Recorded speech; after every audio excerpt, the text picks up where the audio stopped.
tierra, Saiza, se estudiaba solo hasta tercer año de primaria.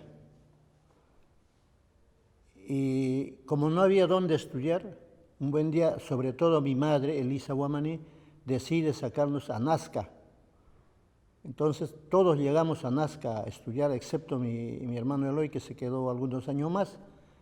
De esa manera es que llegamos a Nazca a estudiar y sufrir también las consecuencias de ser serranos ese entonces en la costa, ¿no? Y creo que eso, el bullying que hacen actualmente no es nada frente a lo que se hacía antes, ¿no? Donde teníamos que aprender a defendernos a puño limpio, como lo hacía Saúl ya en la costa. Creo que con creces hemos respondido a las expectativas de nuestros padres, y Saúl, que se quedó en Nazca, y creo que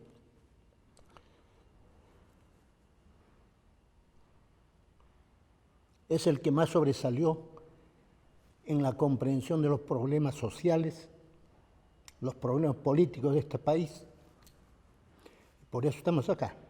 Yo recuerdo como un día en el año 1978, si mal no recuerdo, un paro nacional, un 24 de mayo, fui a verlo y no había paz. De todas maneras llegué, había una gran asamblea en el sindicato, estaba la gente bote a bote, de tal suerte que cuando hablaba alguien lo pifiaban por acá, por allá, porque al interior había corrientes políticas, posiciones políticas, pero cuando él pidió la palabra, hizo uso de la palabra, el salón quedó en total silencio.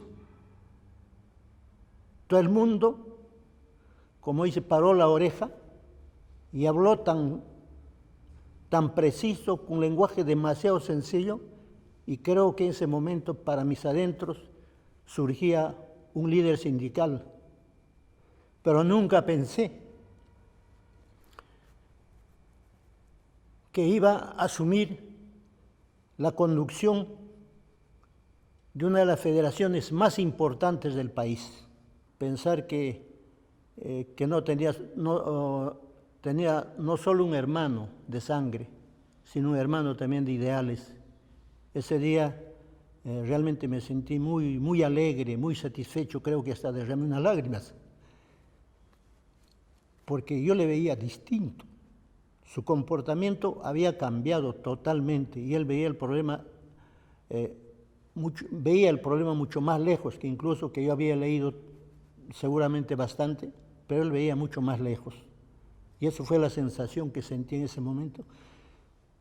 Referente a él, terminó, bajó, lo abracé y le dije, qué bien. Luego, en 1987, por esta trayectoria seguramente, fue elegido secretario general de la Federación Nacional de Trabajadores Mineros, Metalúrgicos y Siderúrgicos del Perú. Inmediatamente comienza a hacer una labor de bases, va de base en base, de tal manera que incluso ya tenía familia, ya prácticamente abandonó a sus hijas, el caso de Vanessa, Brenda, Ronnie, que estaban chiquitos, llega cuando puede y de esa manera levanta una federación poderosa. Pero su aprendizaje había sido tan rápido que él supo mantener lo que en sindicalismo decían el frente único, donde todas las posiciones caben, todos pueden discutir internamente, pero una vez discutidos los acuerdos, por mayoría se cumplen. Y al mismo tiempo, él decía que no había que someter a las organizaciones sindicales, menos a la federación, a un partido.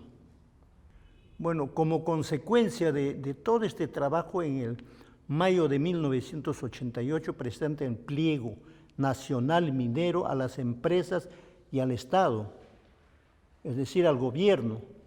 Pero como el gobierno no da señales positivas, acuerdan irse a una primera huelga que inicia el 17 de julio y concluye el 16 de agosto. En vista que el gobierno no cumplía, se van a esa segunda huelga mucho más duro, se militarizan los centros mineros, empiezan a ejecutar mineros en Morococha, por ejemplo, según denunciaba él, que estaban ejecutando los miembros del Comando Paramilitar Rodrigo Franco. El 13 de febrero, cuando sale de la federación que estaba ubicado junto al ese entonces Ministerio de Educación, en las inmediaciones del Parque Universitario los secuestran en 2 carros, 4x4. Los secuestran, se lo llevan por la playa Chorrillos, que lo iban pegando, lo torturan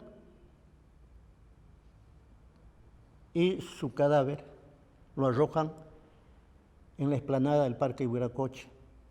Así lo matan a Saúl, ¿no? Pero ¿quiénes lo matan? Posteriormente, con todas las 2 investigaciones en el Congreso, la Comisión de la Verdad,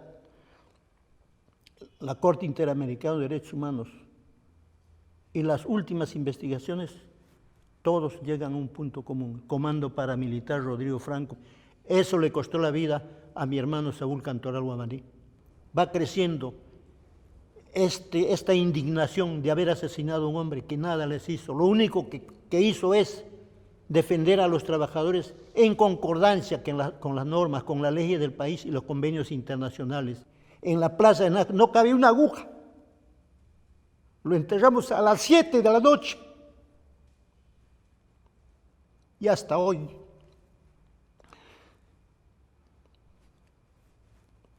Vamos a encontrar flores frescas en su tumba. Y nosotros todos los años, todos los 13 de febrero, hacemos toda una manifestación con el pueblo de Nazca, los obreros de Marcona, los estudiantes, ahí en su tumba. Lo extrañamos a Saúl. En esta orilla de la vida lo extrañamos demasiado.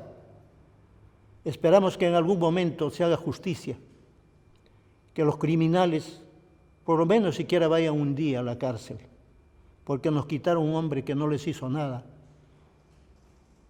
que nunca hizo daño a un Estado, al contrario, hizo respetar los derechos de los trabajadores.